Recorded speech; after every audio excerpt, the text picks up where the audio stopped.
Nothing can be more frustrating when you sit down to watch one of your favorite programs on the DirecTV streaming app and you run into issues streaming it. Well, in today's tech video, I'm going to show you how to fix the DirecTV streaming app if it isn't working on your Apple TV.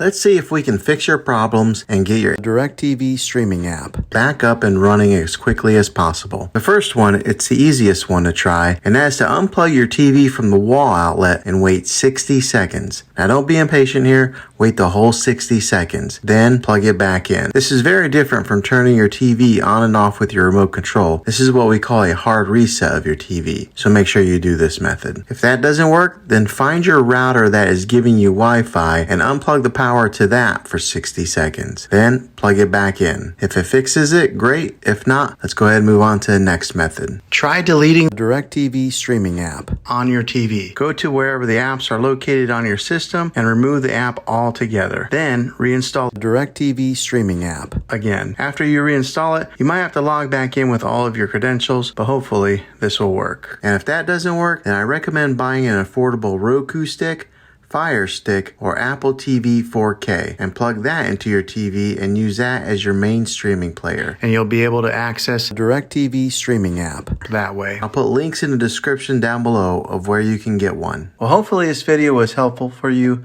If it was, go ahead and click a thumbs up on it. Go ahead and subscribe to my channel. I make tech videos all the time, and I would love to have you back in the next one. Take care.